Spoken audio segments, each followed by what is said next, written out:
30-year career in the beauty industry, specifically with color cosmetics, skincare, and fragrance.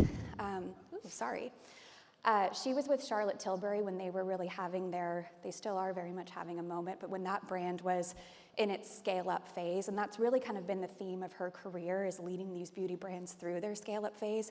A deep, deep history at Coty and Procter & Gamble. In fact, she kind of built the fragrance vertical at Procter & Gamble, so just really excited to hear from her. And then we have Shima, who sits on both sides of the fence, and I'm really, really excited to talk about this. So Shima is a wild multi-hyphenate, a powerhouse creator with just shy of 3 million followers on Instagram.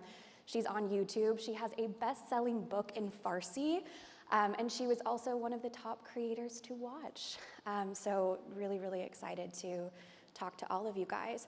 So I think where I really want to start is, I think, 8 years ago, 5 years ago, creator marketing went from being a nice to have to a must have, and now I think we can all agree it's kind of the center of everyone's marketing stack and the center of many brands' universes. Indie brands have always known this. Indie brands were kind of the first to this movement and the first to be really innovative in how they interacted with creators, how they onboarded creators, how they retained and engaged creators. But now when you have these huge players, like some of your alma maters, like L'Oreal and Lauder and Coty and others, understanding that this is now the center of their worlds and they have huge budgets that they can use for activations, for pay-to-play partnerships, it makes things a little bit different. So how do you pitch creators? How do you get them to buy into your world and want to join the movement? And Shima, I'm excited to hear from you as well, because you have your brand Bodo Beauty, but then you are also a creator, so you see it from both angles. But I'll start with you, Ayal, and then we'll move through.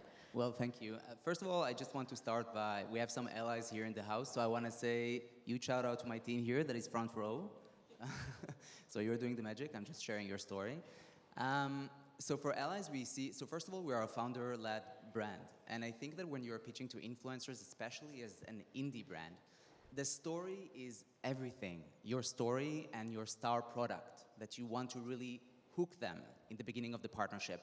So coming to the influencer as part of the pitch, introducing the story of our founder that is very unique, very emotional, and make sure that we're making them part of this journey, and then starting with just putting the product in their hands, just letting them try and see if they really engage, resonate, love the results that they see. I think that's the most important part of starting the partnership. Allison? I guess I'm on a slightly different trajectory. So at Revolution Beauty, we're now 10 years young.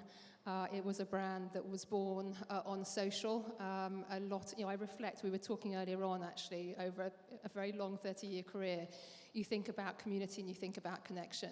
And that started in its infancy, all those years ago on beauty counters. And I think that connection is what we're looking for. For Revolution Beauty specifically, and I know we'll touch on Revolution Generation in a while, it was about taking the brand back to the roots. This was a brand that was born on social. We are a brand that has very, very strong values, and I think across the way those values got lost. So it was really going back out, and we've gone back to creating a community that is building on our values for us. They make this tidal wave of noise. So it's less about product at this point in time, whilst we are now co-creating with this incredible community that we're building. It is as much about them taking our values, whether that is zero skin retouch, whether that is real unfiltered beauty, so not applying filters, whether we're talking about value and basically creating incredible product at a price point that is accessible to everybody. So it's value first, and then of course we get to the product, but I guess we're on that slightly different journey at the moment. For me, it's a little different because, again, I'm on both sides. As a creator, when I'm chosen, basically, I ask them, how did you choose me? And they tell me that, based on the previous partnerships that you had. And then they see my content, they go based off that. Or the engagement rate, the EMV. They have different types of metrics that I don't really care about. When they reach out to me, I'm like, oh, you're going to pay me? Perfect. But then me, as like reaching out to brands, like to creators myself for my own brand, is usually PR packaging, only because we are on the lower budget. So I send them the PR packages, I send them the product, and then I look at the videos that they make. If the video is cute enough, I'm like, oh, I'm gonna pay you. Do you want to get paid? And then they're like, oh, perfect. And then that's how the partnership works.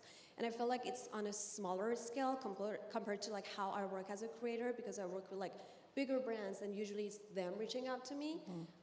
And their metrics is like crazy. I don't even know how they look into things, but I know engagement rate, number of followers, unfortunately, is very important to them.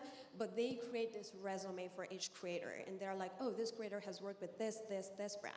And then when they reach out to me, they have this exclusivity like request. They're like, we don't want you to work with this brand for like this amount of time. And I'm like, oh, you have to pay higher then, because I'm sorry, not sorry. But yeah, this is like very interesting, the way that like, they reach out to me and the way I reach out, because my brand is indie, but like as a creator, I'm working with like bigger brands. Of course you are. You have just shy of 3 million followers. I mean, that's no small feat. And I'm very curious. So I'm sure, like you said, you have very large brands reaching out to you. And I'm sure you also probably have some indie brands shooting their shot. What stands out to you? Well, first of all, do they DM you? Do they email you? What do they say? What makes something seem like, okay, I'm gonna pass, I'm not super interested, or wow, you've really hooked me and your budget might not be where I am as a creator, but I'm interested and I wanna read more and I wanna talk more. What does that look like? I go crazy when they send this email and they're like, oh, we have this flat rate. And then the flat rate is like, what, $100? I'm like, are you joking? Like, how did you find me? What happened? And it feels like they actually have this like email list. They literally send like massive emails to everyone. So definitely that's a red flag for me. But indie brands, I love them. So many of them currently are like from South Korea, which like the product is like amazing. Like they send a product, I'm like, oh my gosh, I love this. But then creating content, what I love about them is that they give me the freedom to talk about the product. Like they are not giving me these crazy guidelines of like, we want you to use this terminology and say this and that. They tell me like, hey, just talk about the product. And I myself, like, and my audience understands that, because like when I am talking about like the terminology that my audience has never heard me saying that, they're like, oh, absolutely, this is fake. But then when they give me the freedom, and usually indie brands do that, because the budget is a little lower, they give me the freedom of like, how to talk, like how long the video should be, and all of that, and usually it works really well too. So I love the freedom, and usually indie brands give me that. Okay, amazing. So I love that topic of freedom of expression, and there's so many versions of briefing very tightly, briefing loosely, being prescriptive, being descriptive, or not briefing at all. Ali and Ayal, how do you guys think about that? I'll start with Ayal. How do you think about briefing creators? About not being too prescriptive. Or very prescriptive. Where do you stand? I think that I'm very much in the non-prescriptive camp. I think that authenticity is absolutely the heart of what we need to put out there. And I think that, we talked about this earlier on. I think the moment you start to script, the moment you lose your customer. And so again, for me, this is about, the community that we're creating is not about forcing these guys in. They actively want to be a part of our community, and some crazy stats that we've got nearly, 7,000 applicants in the UK alone over the last 6 months. 2,000 we have accepted into the program, and they've had to complete 35,000 steps to get to this point collectively, which means they really want to be a part of us, and they believe in us, and they believe in the values. So whether it is about a brand value, whether it is about pushing a product out there, for me, the biggest gift from any of our community is feedback. The worst feedback is no feedback. And so in my mind, you start to script, you lose that authenticity, and you lose that feedback. So I am very much, go with the flow, listen, learn, listen again, learn a bit more, and for me, that's how you create a successful community that will drive your brand forward. Script it, you're dead. Absolutely. I'm completely aligned, and I think it also, we have great stories about it at Allies of Skin. We see, for example, that influencers that back at a time, and I think today there is also a trend of stopping to give briefs that are too specific. So back at the time, we used to send briefs, at least on the formulas that are more complex, because at the end of the day, clinical skincare, not like you need to be very clear on the claims, what the product can and cannot do, and so on. So we used to communicate about that, but then we saw results are actually much more impressive, both on ROAS and also on earned media value, when we didn't give any brief. And we have some influencers that literally went rogue, talked about a product completely free without us giving anything about it in terms of a brief, and the results were significantly more impressive than any other briefed influencer. So I definitely am aligned both on keeping it genuine, authentic, but also in the results that we see as a business. Yeah, I mean, I think it's one of those things, and Ashima, again, just going back to your example, is these creators didn't build these incredible audiences without knowing how to create content and knowing what people want to see from them. So, I mean, Ashima, I have to imagine when you have, and no offense, because I am also a person that has led this career, but when you have a marketing manager, a marketing director telling you how to make content and what to say, you're probably like, well, hey, these nearly 3 million people, I think I know what I'm doing. So I think it's definitely a delicate balance. So Allison, I want to double click on Revolution Generation. I want to make sure that didn't get glazed over because like you said, you have a lot of applicants, you have an active community within this bunch of nearly 2,000 creators. But can you tell the audience what this is, how it came to be, what are the steps that creators need to take to become a part of it, what do they get out of it, what are you providing to them? Like really walk us through this for those in the audience that are trying to build something similar or inspired by and what that looked like from concept to kicking it off. I would try and do it in a whistle-stop tour. There's a lot behind it, but I think fundamentally we were a brand that was born on social. And we kind of felt that we'd lost, the way a little bit. We'd kind of become a proliferation of products, which is great, but actually to have great products, you need a healthy brand. And so we took it sort of straight back to basics, and we worked with 8 what we called our pioneers, and these were influencers that had grown up with the brand. Either we had championed them in their infancy or they had championed us in our infancy.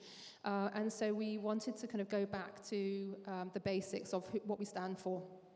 I think we'd kind of lost our way in terms of, we were the first sort of real mass brand that stepped into DEI, in a very legitimate way.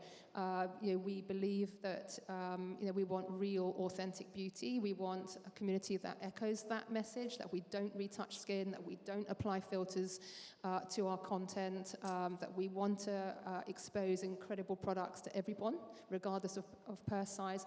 And of course, we're cruelty-free always. And I think all of these sort of fundamentals of who we are and what we stood for had got lost. So it was about going back to basics with these 8 pioneers who sent out this rallying cry to our community. Come and join us. Come and be a part of us. Come and be an ambassador. And this isn't sort of like a paid-for partnership, whilst I do believe in paid-for partnerships as well. They absolutely have their home.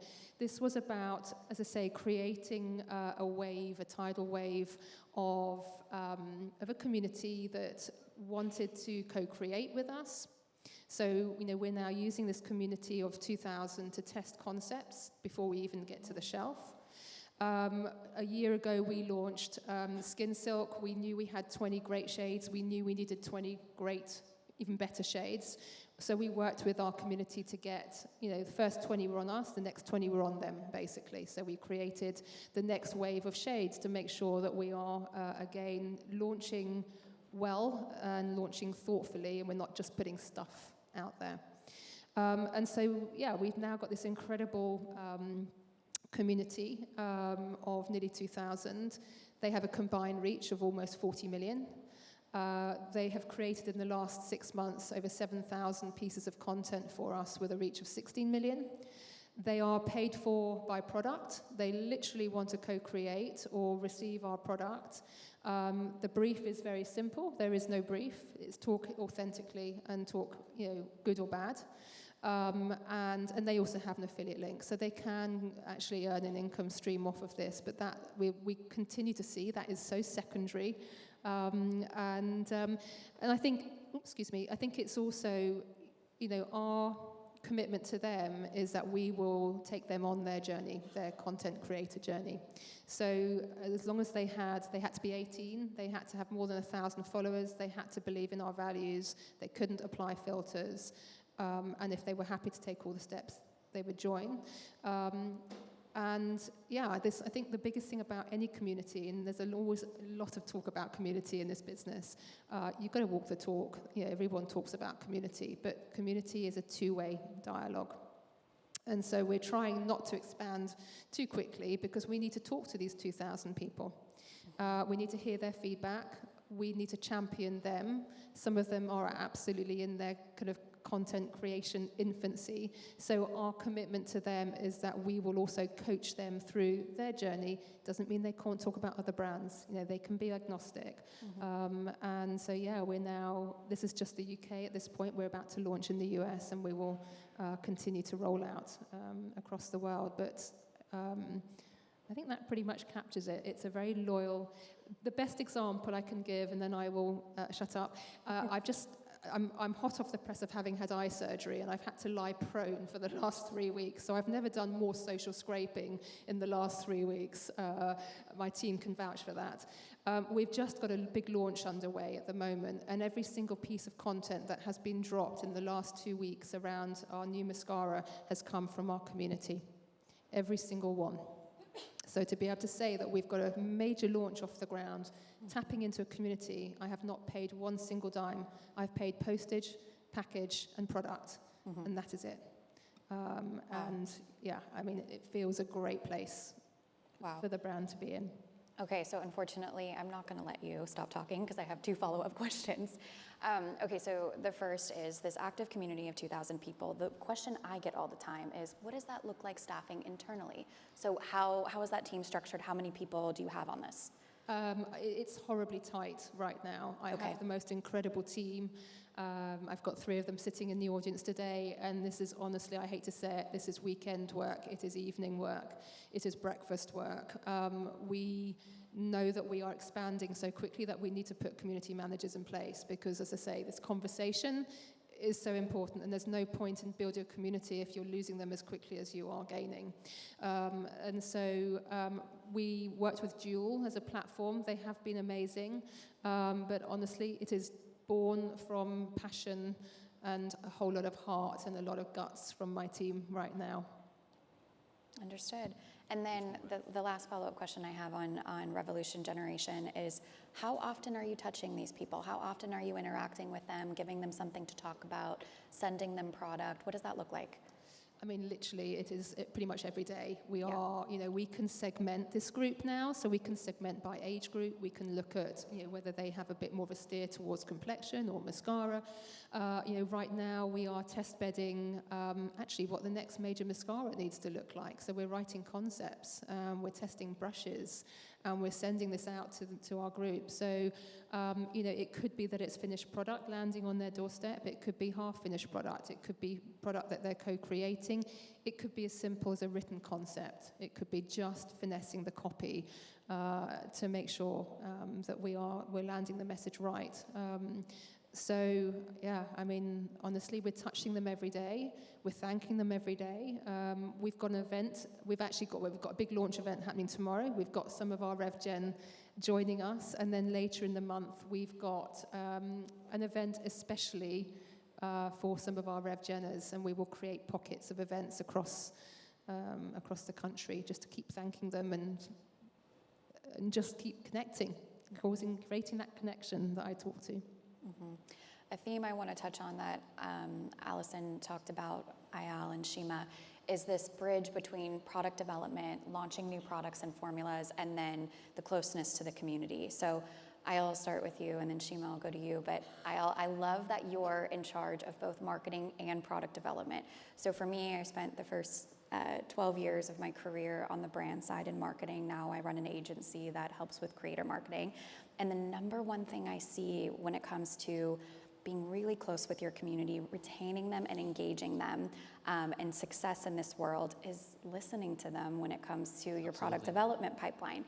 Can you tell me how that works for you? I love that both roll up to you. I don't always see that. So, did that role exist before you joined? Did you lobby for those to be together? Tell us everything. I think it's super important, actually. Marketing needs to work very, very closely with product development. Yes. And ideally, they will come together under the same hat, because that allows you to work, well, very closely with the consumers, the influencers, to define what is the communication that you want to share on the product. Also understanding what is this product that you're going to launch, the champion of, like what really the community needs to solve right now that they don't have from the products of the competition. So also not even to mention that you have so many quick wins. I mean, I should tell you about, for example, we have a new product coming out.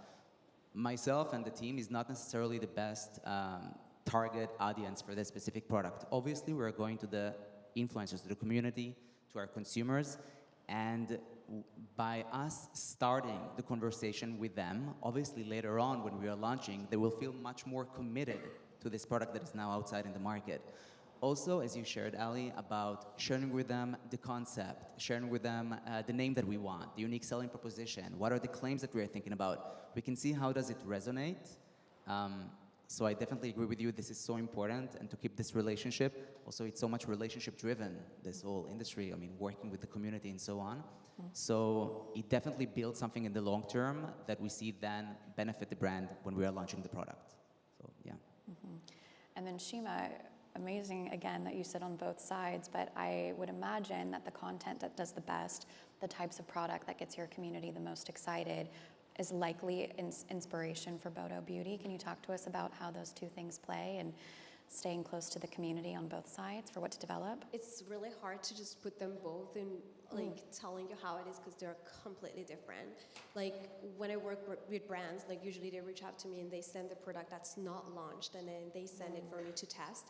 And then 2 weeks after, like a month after, they follow up with like, what do you think about the product? And I tell them, and I see sometimes like the actual packaging will change. Like, and then I'm talking big brand, like I'm not gonna name, but like some of them is like globally like known as like one of the best skincare brands. And like when I saw them actually changing, like a little bit of like taking my feedbacks and like changing it, I was like fascinated by the fact that they actually did that. I was like, okay, there is a reason into like asking for influencers to just try the product before it's launched. But that's completely different side of the story for my own brand, however, because my product tells a story. So it's more about like emotional like feeling into the product and less about the actual product, only because my brand is mostly about eyeshadows, just because my makeup usually was like, my signature was like very bold and bright eyeshadows, and that's how my community knew me, that's how I stand out. Not right now though, I try to be very conservative.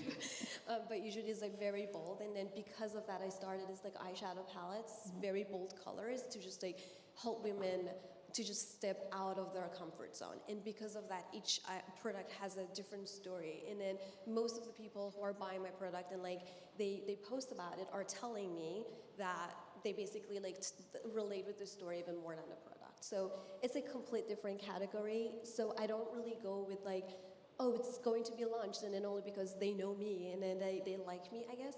So they're excited for the product too. I feel like when an influencer creates their own brand, everything is more personal than commercial, I guess. So they're completely different for me. Absolutely. I'd love to hear about how you all think about paid partnerships. We've talked a lot about organic community, keeping them close to a product development pipeline, gifting, seeding, PR. We could probably go a little bit deeper on that.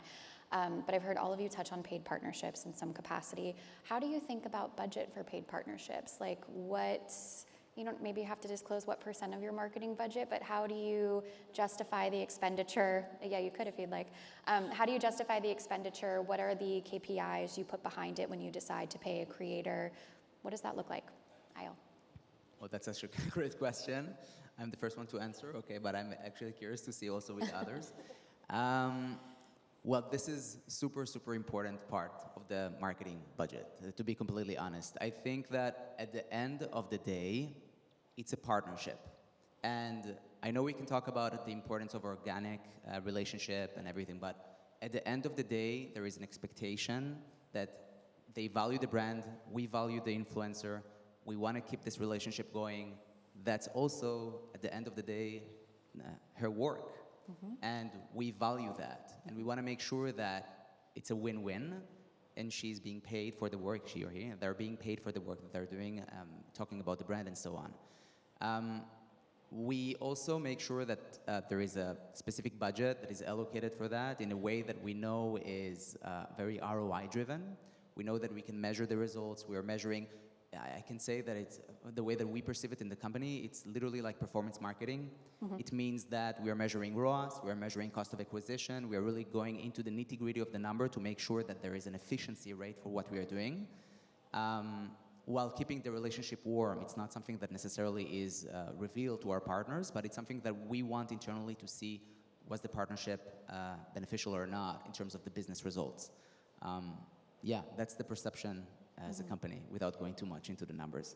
And for the ROAS component, are you looking at ROAS because you're putting the assets into paid social and then you can track the ROAS? Okay. Yeah, definitely. Yeah. Allison. I mean, we've all got to earn a buck. Sorry? We've all got to earn a buck. We've all got a job to play, and to me, I think it's just like a fluid dance between organic and paid. Honestly, I think that yeah, for me,